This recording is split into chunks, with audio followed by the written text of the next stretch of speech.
Tshisekedi is not the problem. I'm gonna show you the two speech or two former presidents before Tshisekedi. All of them, they have one thing in common.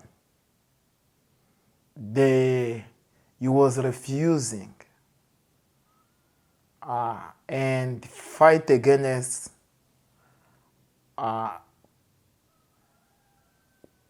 Rwandan government for killing people in Congo, for killing people for no reason, for stealing gold and diamond and the other material.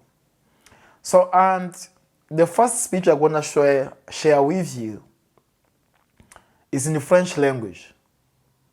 The former president of Congo, DRC Congo, Desire Kabila, he stand in public and say, and tell all Congolese to try to take any gun they can be able to afford and rise against Rwandan government. In conclusion, in fact, he said, if we don't rise to against these people, we as Congolese, we are going to be slaves of Tutsi tribe from Rwanda. That was the speech of Desire Kabila, the former president of Congo. Of course, he has been assassinated. The second speech I'm going to share with you is the speech of his son, also who Joseph Kabila, President Joseph Kabila of Congo. Also, he said in a brief, said that he doesn't want any people from other nation. And of course, I think he was so afraid to mention Rwanda in the name. He said, we don't need them to come to fight in Congo. And he said, Congo, we have everything we need. So, and everything you want, you have nothing to look in Rwanda. Only foreign land. Said, neighbors, and the neighbors wanted to say is Rwanda and Uganda because those years, you know, those people, they was causing trouble in Congo. He told them, please, we don't want a war with you. So, in this, I want to say that Tshisekedi is not the problem. And will never be the problem.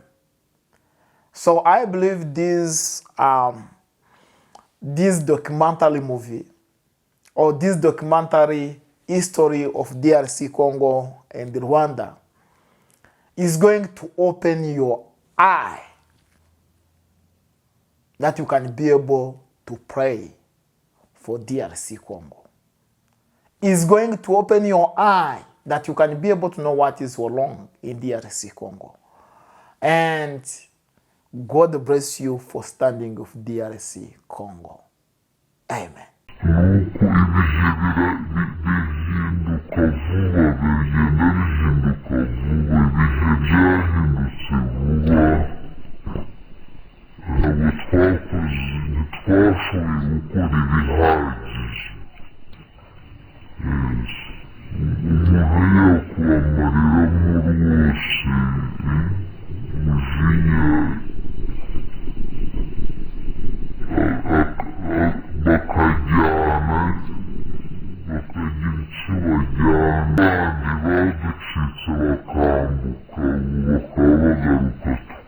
Allow me to ask this question.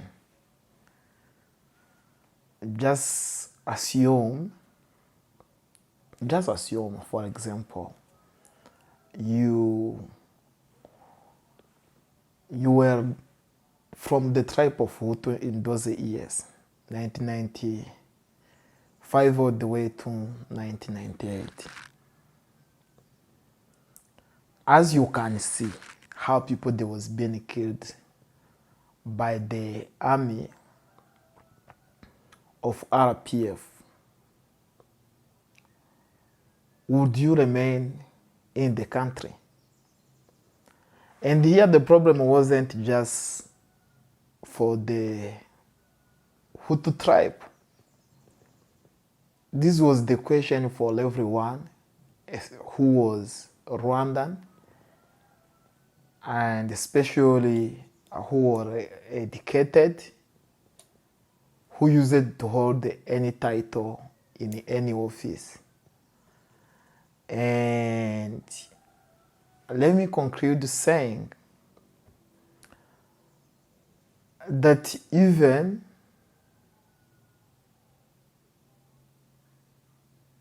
let me include saying that even for the people who was a Tutsi, who used to have any title, who used to have education level, they were being killed. With RPF, the people who claim actually to fight for the right of Tutsi those years and to protect them, and you can get it. So we are heading now where we are going to see now how Kagame established a new estate in Congo, which have the same assignment to make sure that they killed everyone who was a Hutu. And in the same way, once they get in the Congo, they was doing two things. There was a killing, a stealing, and the question was happening in DRC. For example, I can say that the chair which used to be in the house of former president of Congo, Mobutu Sese Seko,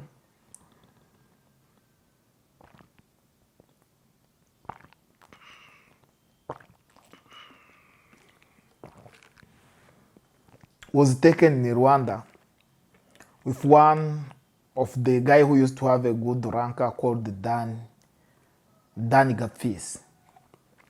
For some reason, he done some mistake in Rwanda. He was assassinated by the government of Rwanda some years back. Remember, I said that if it was something I would skip, is not to involve in the history of Rwanda. But I choose to do this for glory of God. Now, we are in Congo. You are see what is happening in Congo. You can see how many people, how they are being killed by the army of Rwanda. You can see how they are being taken in a wrong direction. UN could not say, human rights could not have no word.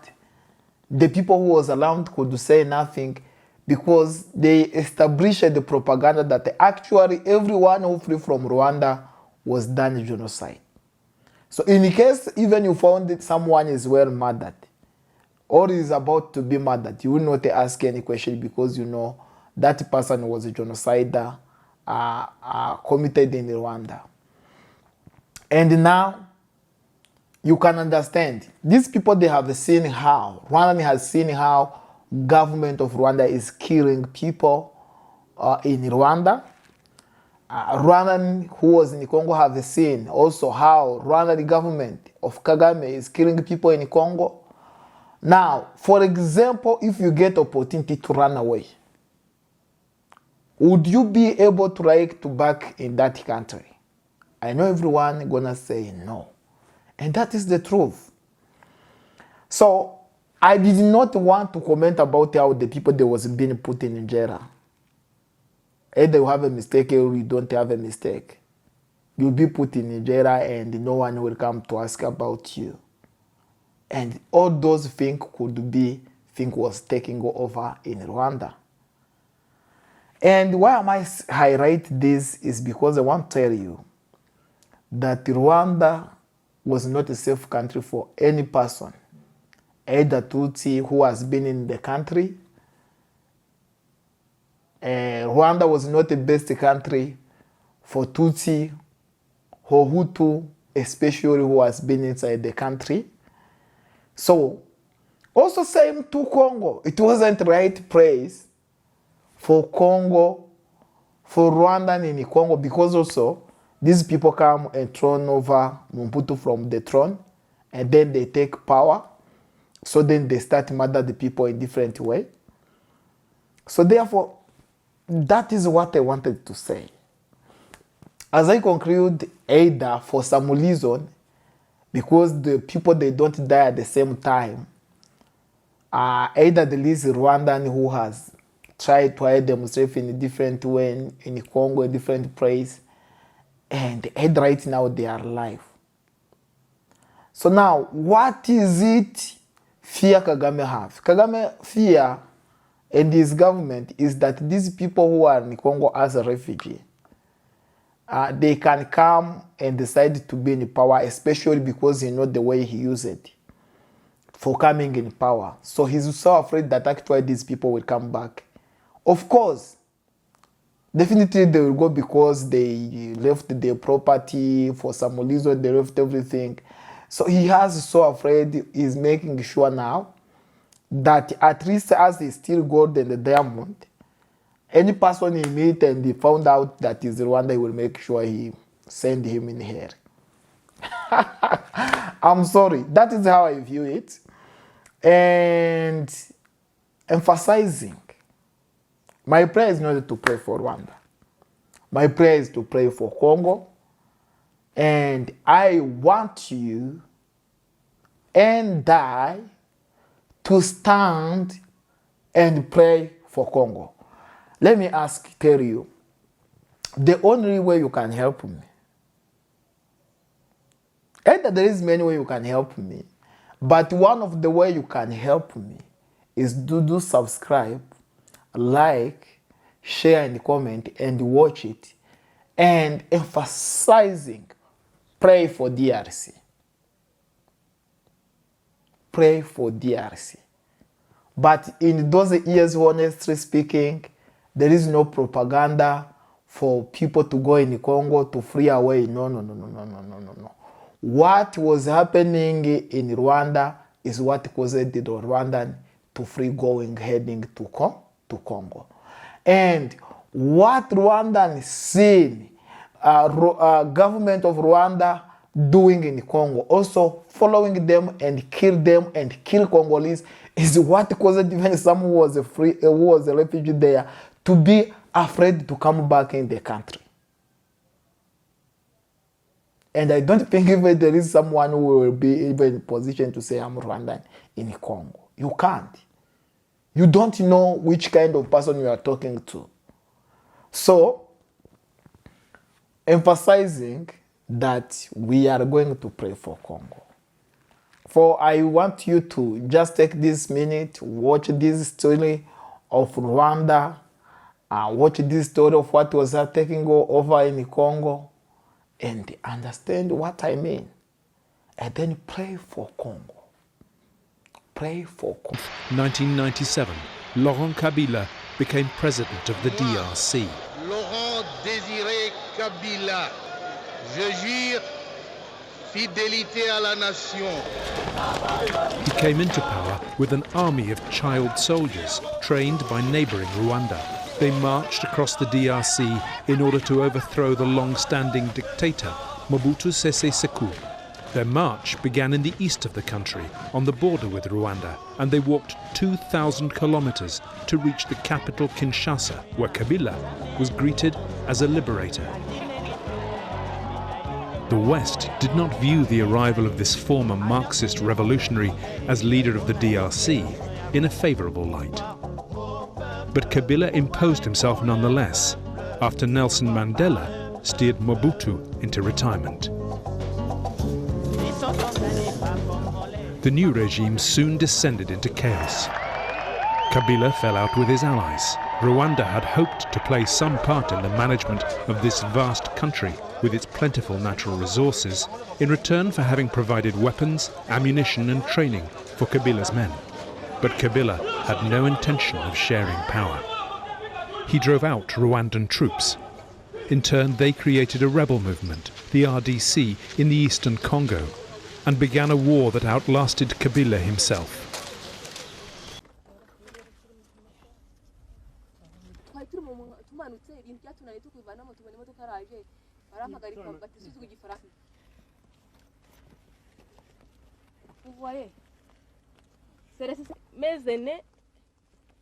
Je dirais que ce sont mon mari à la place. Vous voyez comment ils ont fait.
Vine.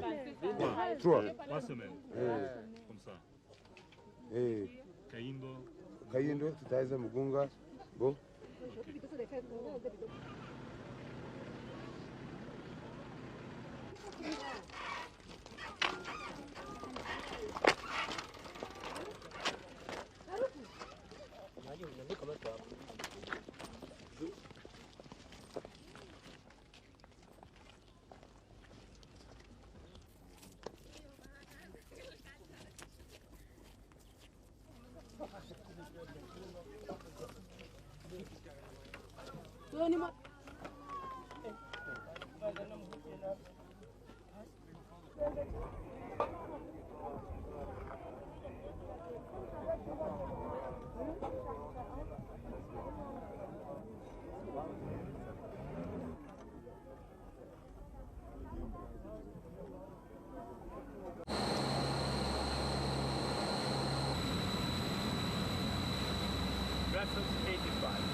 Ici, nous prenons un peu de pause parce que nous sommes en train de marcher, nous sommes en train de chercher le refuge.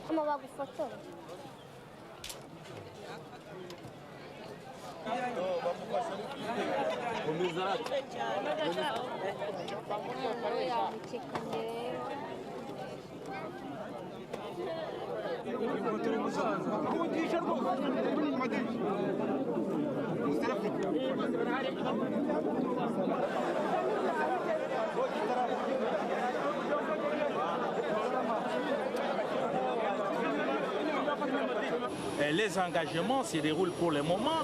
Il faut aller au-delà, il faut aller, n'est-ce pas, aux environs de kilomètres 100 pour trouver les premiers engagements. Et ça, c'est sur l'axe Bakwassem. Nous avons plusieurs axes. Qu'est-ce que ça nous coûte? Est-ce qu'ils ont besoin d'avoir... C'est pas vrai ce qui s'est dit, ce qui est colporté, moi j'appelle ça comme ça, à certains médias internationaux qui veulent avoir un visage d'honorabilité en racontant des mensonges. C'est pas vrai, la rébellion n'est pas à 10 km, pas du tout.